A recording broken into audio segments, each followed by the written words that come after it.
Hello les geeks, c'est Aldric de Gain Geek et bienvenue sur la chaîne YouTube de Gain Geek. 44e épisode de Digimon Adventure, le reboot intitulé Ikari et la forêt ambulante, un épisode placé sous le signe donc de la jeune dernière où son prénom qui signifie la lumière aura une fois encore toute son importance dans cet épisode à l'image de la jeune héroïne assez poétique. Mais juste avant de poursuivre la review, un peu d'autopub. Avec Joanne, on lance un podcast intitulé Les Geeks bavardent trop et qui sera diffusé entre autres sur YouTube chaque mercredi. Si vous aimez parler jeux vidéo, séries, films, dessins animés, livres et bien plus, venez nous écouter, on sera entouré de quelques chroniqueurs super sympas donc chaque mercredi. Ceci étant dit, revenons sur l'épisode. Comme le nom l'indique, le groupe d'enfants élus se retrouve en plein milieu d'une forêt. Mais la forêt est ambulante. Oui, en même temps, le titre nous prévenait un peu. Il s'agit, comme ils ont déjà eu le cas précédemment, d'un Digimon géant légendaire appelé ici Petal Dramon.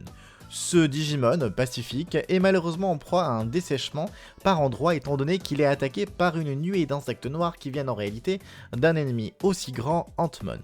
On apprend donc grâce à de petits Digimon adorables et tout mignons qui ont trouvé refuge dans la forêt de Petal Dramon que cet Antmon détruit systématiquement les forêts et notamment celle dans laquelle il vivait et que Petal Dramon l'avait déjà donc affronté par le passé. C'est un nouveau duel qui se profile donc mais Petal Dramon ne semble plus avoir l'avantage. Au milieu de tout ça, il y a Ikari qui va entretenir une sorte de connexion ou de lien avec Petal Dramon. Touchée par l'histoire et en remerciement de les avoir sauvés et même nourris au passage, elle va tout faire pour lui venir en aide. C'est assez compliqué de savoir si Ikari est bien développée ou non. Elle a tellement l'air à côté de la plaque et à l'ouest que son écriture semble bancale. Je trouve l'Ikari de ce reboot encore plus mystique que celle que l'on connaît dans l'original. Heureusement, Telmon vient trancher avec cette personnalité en apportant un côté plus mature et plus terre à terre. Ikari n'hésite donc pas à se mettre en danger lorsque Petal Dramon est en mauvaise posture face à Antmon et qu'il semble perdre le combat. Le désespoir d'Ikari va ainsi déclencher l'évolution de Telmon en Angewomon.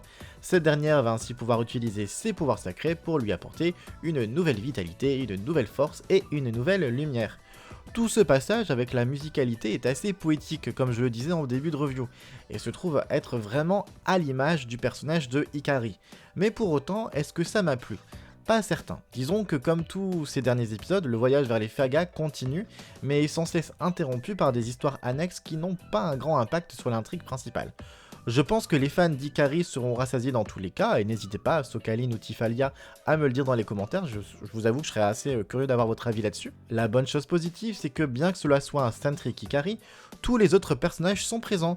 On est réellement ici dans une aventure de groupe, tout le monde cherche à aider, faire évoluer son Digimon pour défendre Petal Dramon, mais très rapidement, tout le monde se retrouve sur la touche et sur le côté, ne pouvant ainsi que regarder le combat à l'issue assez prévisible. Car oui, Petal Dramon, bien que revigoré par les pouvoirs d'Angewomon, se sacrifie entre guillemets si on veut et on emporte avec lui Antmon. Un peu à l'image de ce que l'on a déjà vu dans le reboot, notamment dans l'épisode où Lilymon fait sa première apparition, les deux Digimon sont alors scellés dans ce qui semble être une nouvelle forêt et qui fera donc un nouvel habitat pour les petits Digimon ayant trouvé refuge sur Petal Dramon. Chez nos autres personnages, c'est pas foufou. Taichi passe son temps à appeler après Ikari, ne comprenant pas toujours les pouvoirs de sa jeune sœur, ou bien sa personnalité un peu à part. Palmon, elle, m'aura beaucoup fait rire, ses répliques sont toujours complètement extravagantes. Koshiro et Sora, grâce à leurs Digimon, sont souvent des bons soutiens aériens, et Mimi et Joe étaient tous les deux sur le dos de Ikakumon. Donc ça y est, mon cœur de gros shipper se met en marche, j'ai eu un tout petit peu de Jumi, j'étais content. En vrai, vous voyez à quoi j'en suis réduit, j'ai pas énormément de choses à dire sur l'épisode. Je l'ai pas apprécié de fou, mais je l'ai pas détesté non plus. Par contre, il y avait pas mal de belles images, avec notamment ce plan où tout le monde regarde Ikari avec ses petites lumières, et faisait vraiment penser à une photo de famille, vraiment cette image, je l'adore, je pense que c'est bon, elle finit en wallpaper. Si je peux conclure avec plutôt des aspirations sur la suite, on peut voir dans le preview de la semaine prochaine, on va enfin découvrir un nouveau Digimon ultime, à savoir Metal Garurumon. Sachant qu'il en reste 22 épisodes, on va je pense avoir au moins 7 épisodes nous faisant découvrir tous ces niveaux-là, puis probablement beaucoup d'épisodes sur les Fagas, sur les méchants définitifs. Donc je sais pas vous, mais moi il devient de plus en plus improbable de voir apparaître Vendémon dans une intrigue en tout cas conséquente. Les Dark Masters, n'en parlons pas, et un retour dans le monde réel, j'y crois plus vraiment. Je désespère un petit peu, je vous l'avoue. De votre côté, quelles sont vos attentes, quelles sont vos théories? Allez-y, j'aimerais vraiment avoir vos avis sur la question, et plus important encore, qu'avez-vous pensé de l'épisode? En attendant, comme chaque fois, n'hésitez pas à vous abonner, activer la cloche pour les notifications, à nous suivre sur les réseaux sociaux. D'ailleurs, lundi prochain, dans une semaine, quiz spécial jeux vidéo avec à gagner donc sur Twitch, New Pokémon Snap sur Nintendo Switch. Donc le jeu est sur Switch, mais le quiz aura lieu sur Twitch.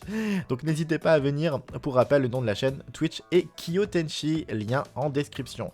Je vous dis à la semaine prochaine, prenez soin de vous.